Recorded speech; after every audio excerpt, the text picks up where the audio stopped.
Welcome to క్షణం TV. Adoni మండల పరిధిలో రేషన్ మాఫియాపై పోలీసు అధికారులు పంజా విసిరారు. ఆదోని నియోజకవర్గంలో రేషన్ మాఫియా డాన్ మధు పట్టణంలో గ్రామాల్లో మాఫియా స్థావరాలను విస్తరించుకున్నాడు.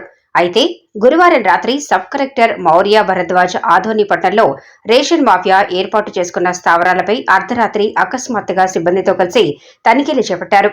అయితే ముందస్తు సమాచారం తెలియటంతో అక్కడి నుంచి మాఫియా పరారైనట్లు సమాచారం.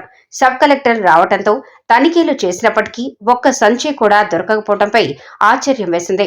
అయితే రహస్యంగా మహారాష్ట్రకు చెందిన ఓ భారీ కంటైనర్లో రాష్ట్రం దాటుతుండగా మంత్రాలయం పరిధిలోనే మాధవరం చెక్పోస్టులో ఎక్సైజ్ అధికారులు శుక్రవారం ఉదయం తనిఖీలు చేస్తుండగా దొరికిపోయారు. ఆదోని పట్నం నుండి కర్ణాటక రాష్ట్రానికి రేషన్ బియ్యం తీసుకెళ్తున్నట్లు డ్రైవర్ శ్రీకాంత్ అధికారుల ముందు తెలిపినట్లు సమాచారం. అయితే అర్ధరాత్రి సబ్ కలెక్టర్ చేసిన తనిఖీలను మాఫియాతో కొమ్మక్కై కొందరు అధికారులు ముందస్తు సమాచారం ఇవ్వడంతో రేషన్ మాఫియా రూపు దాల్చింది. ఓ కంటైనర్లో రాష్ట్రం దాటివ్వటానికి ప్రయత్నించినట్లు తెలుస్తోంది. ఘటనపై సబ్ కలెక్టర్ మౌర్య భరద్వాజ్ పోలీసులపై కింది స్థాయి అధికారులపై కన్నెర చేశారు. వెంటనే శుక్రవారం రాత్రి ఆదోని పట్టణ శివార్లోని భాస్కర్ రెడ్డి కాలనీలో తహసీల్దార్ శివరాములు ఆధ్వర్యంలో తనిఖీలు చేపట్టి 20 బస్తాల రేషన్ బియ్యం స్వాధీనం చేసుకున్నారు. అయితే ఈ విషయంపై కొన్ని ప్రధాన పత్రికల్లో మీడియాలో పట్టణానికి చెందిన పోలీస్ డిపార్ట్మెంట్ సీఐ హస్తం ఉన్నట్లు ప్రచురితమైంది.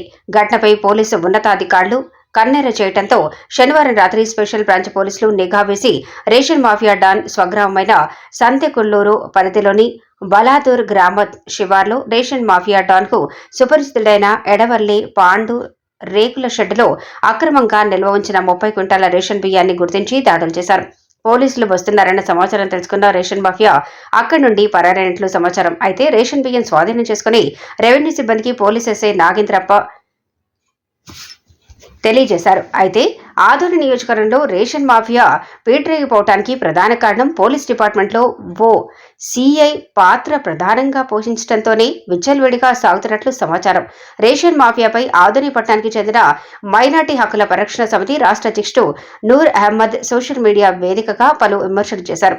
స్థానిక ఎమ్మెల్యే పార్థసారథి రేషన్ మాఫియాను ప్రోత్సహిస్తున్నారా అంటూ విమర్శించారు. రేషన్ మాఫియాపై ఎమ్మెల్యే అనుచరులు అంటూ పలు పత్రికల్లో వచ్చిన విషయంపై ఎమ్మెల్యే సమాధానం చెప్పాలంటూ ప్రశ్నించారు. రేషన్ మాఫియా చీకటి వ్యాపారాన్ని పట్టణంలో ప్రోత్సహిస్తున్న పోలీసు అధికారి సీఐపై పోలీస్ శాఖ ఉన్నతాధికారులకు ఫిర్యాదు చేస్తారని తెలిపారు. ఏదేమైనప్పటికీ అక్రమాలను అరికట్టాల్సిన పోలీసులే అక్రమార్కులతో చేతులు కలిపి అక్రమార్కులకు తెరలేపిన ఘటనపై పోలీసు ఉన్నతాధికారులు చర్యలు చేపట్టిన ఆవశ్యకత ఎంతైనా ఉందని ప్రజలు తెలుపుతున్నారు.